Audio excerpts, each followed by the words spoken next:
The Batman. This movie was too damn dark, almost 3 hours long. It was boring and I fell asleep twice watching it while in the movie theater. I could just end the review there, but I'm not. Cue the bumper.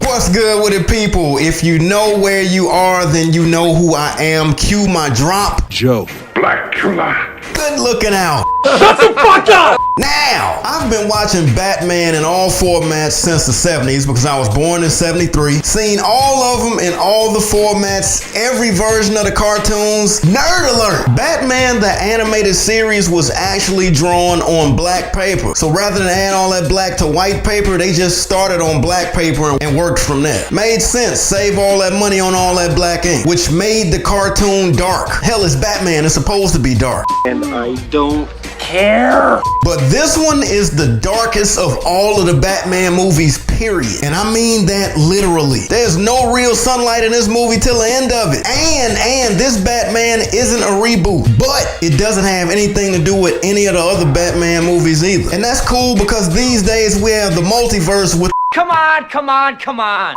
First of all, this Batman, the Batman, was the most regularest Batman of all of them. Now, Christopher Nolan's The Dark Knight trilogy was regular, the best batch out of all of the Batman franchises. The Batmobile was a damn Cobra Hiss, a tank, the Tumbler. This Batmobile in The Batman was like a black Dukes of Hazzard General Lee Dodge Charger Ford Mustang with a nitro boost, and it was dope, don't get me wrong, but that's a car I could see on the north side of Chicago over in Wrigleyville.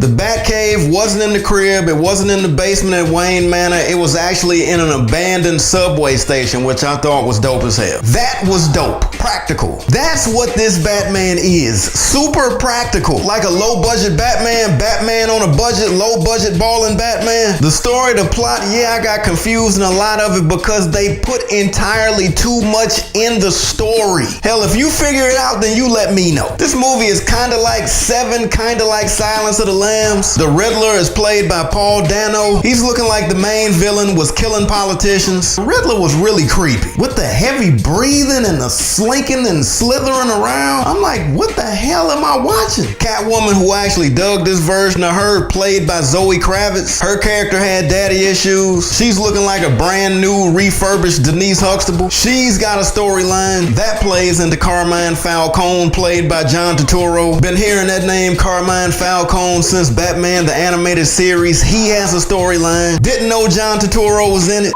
Nobody fucks with the Jesus. That's right, no one fucks with the Jesus. You said it, man.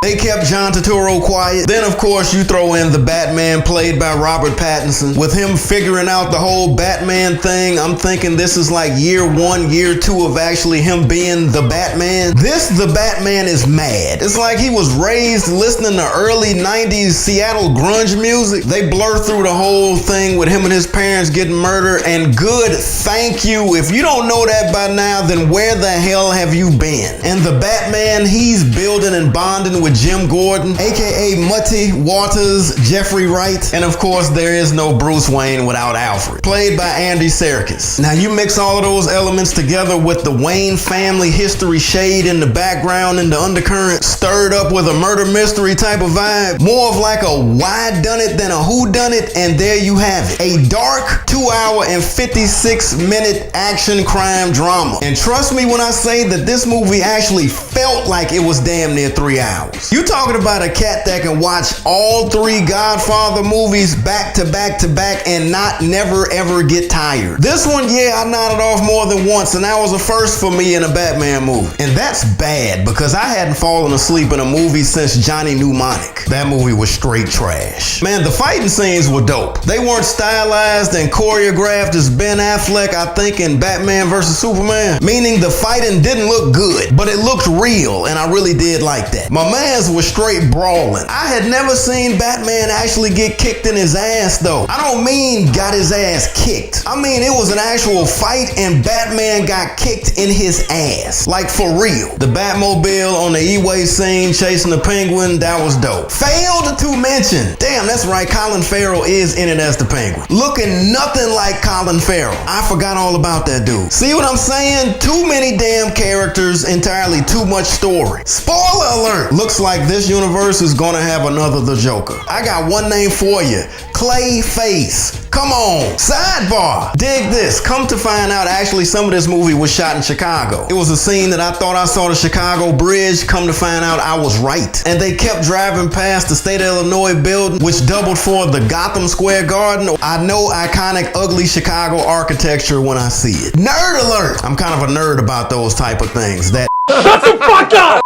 In conclusion, man, once again, this movie was dark as hell. I was excited when the movie came out in the theater on Friday, March the 4th. Hesitant to watch it again on Monday, April the 18th on HBO Max, which I did. I fell asleep on it again, but I was at the crib, so I may use it for white noise when I'm working on graphics, so I really don't know. Shut the fuck up! Overall, it was boring, I was confused, and I hate that word confused. Second worst Batman in all of the franchises. Batman and Robin with George Clooney was the worst comic book movie ever made, and that's facts. But I ain't fall asleep in that movie, you dig. Love, hate, or debate. Now for the record here, I actually have on file that I hated it. But after falling asleep on it several times, and with afterthought, I'm thinking after I watch it maybe 5-10 times, maybe I'm indifferent about it, so maybe it's debatable at this point. Yeah, I don't hate it. But hindsight is 2020. I could have waited for this to have debuted on HBO Max, and I should have watched Batman Year One instead. Check that one out. How many black fists? I'm thinking, hoping that this Batman franchise is going to get better, and I'm going to give it 2.5 black fists out of 5. Damn.